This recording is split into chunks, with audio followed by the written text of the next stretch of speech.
Two torpedoes have hit the sister ship of the RMS Titanic, the Lusitania, off of the coast of Ireland. The British authorities estimate the deaths of over 1,200 people perishing in the cold Atlantic waters. German hands are now tainted with American blood. No longer could the American administration continue avoiding joining the war.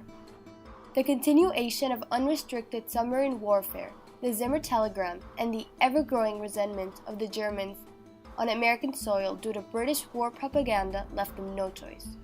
Thus, on the 2nd of April of 1917, American President Woodrow Wilson declared war on the German Reich. 2 days later, on the 4th of April, Congress also approved the declaration of war on Austria-Hungary, Germany's ally, thus sealing the fate and the outcome of the First World War. Wilson had been a fervent campaigner against the war involvement in the presidential election of 1916.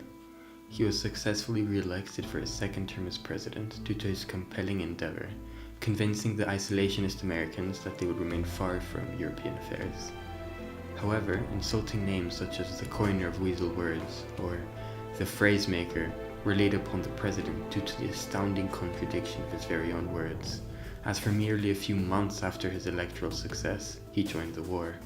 This opened a profuse wound in the American people, generating unrest and distrust for the government. Woodrow Wilson justified his entry into the war by saying, "The world must be made safe for democracy. Its peace must be planted upon the tested foundations of political liberty." Secretary of State William Jennings Bryan had always been close to Wilson, having been in his cabinet since his election in 1913. Unlike most of the American government at the time, he was against the joining of the war, as it seemed as an incredibly biased event. Instead of giving the English a warning for their unrestricted trade warfare, they only focused on the Germans. Such immorality couldn't be bared by Bryan, who decided to resign to his position after President Wilson issued a second warning to the German Empire for the actions in the ocean. The entering into the war caused the American national government to swell with more power than they had ever held before. They began commandeering the isolated country to their will.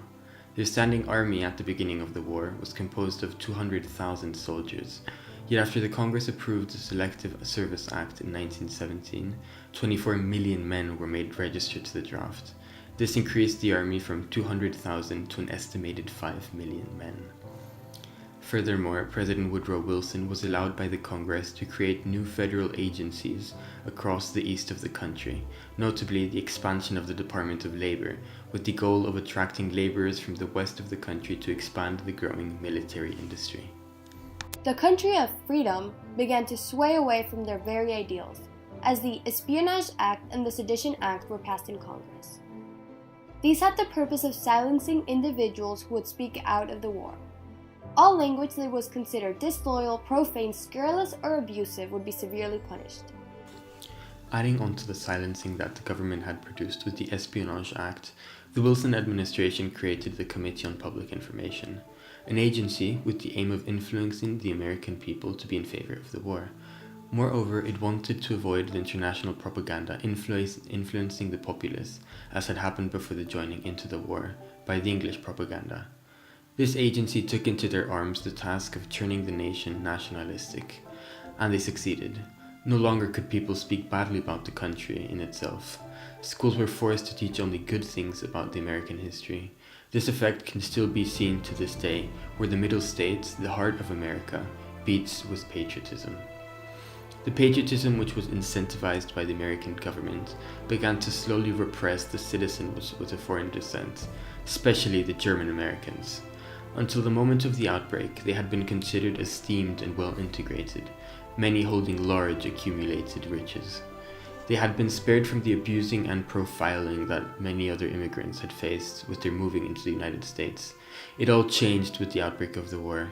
The German heritage from this large part of the American population seemingly disappeared into thin air. Many families repressed their Prussian past to free themselves of the public abuse. The United States of America had been separated, the wedge between the people being the fight in Europe. Organizations loyal to the president, such as the Federal Bureau of Investigation, or the FBI, punished draft dodgers, slackers, and anti-war organizations. So severe were the punishments that during a protest at a mine in Arizona, an event known as the Bisbee Deportation, 1,300 miners were loaded onto cattle cars and deported to the middle of the desert. Promptly, they were left in the middle of nowhere and were forced to walk back home. The Wilson administration undertook a very different approach after such social uprisings. The ignition of the war drew most of the men away from their jobs at the factories. The Selective Service Act had drawn most of the young men into the army, yet, due to the fact that the country was at war, the positions couldn't be left empty. This opened the opportunity for African Americans and women to take up those jobs for the exact same pay as their male counterparts.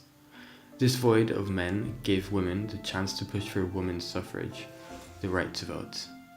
Despite the fact that women were given the right to vote in 1920, the first woman to hold federal office was Jeannette Rankin. She was voted into the House of Representatives in March of 1917 and was the only member to vote against the war, both in the First and Second World War. She famously said, "I may be the first woman member of Congress, but I won't be the last." The war brought forth the need for resources. This made the government offer subsidies to the general industry, especially the agricultural industry and the weapons production facilities. It didn't take long for the entirety of the middle states of the United States to swell with an incredible amount of wealth. For a few years, the war caused the United States to open to the European powers. So devastating had the war been that the American products began to feed the hungry Europe, obtaining an unprecedented amount of wealth and economic growth. With the end of the war, President Woodrow Wilson attempted to make the League of Nations, an organization that would prevent another large-scale war. Congress, however, didn't pass it. America was greatly benefited by the war. Women started on their path to equality, and the American industry rose from their isolation. The United States was now on the world stage.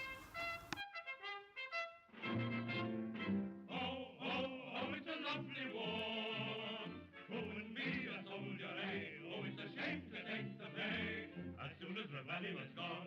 We feel just as heavy as lead, but we never get up to the sergeant brings our breakfast up to bed. Oh, oh, oh, it's a lovely war. What do we want with eggs and ham? We've got plum and apple jam.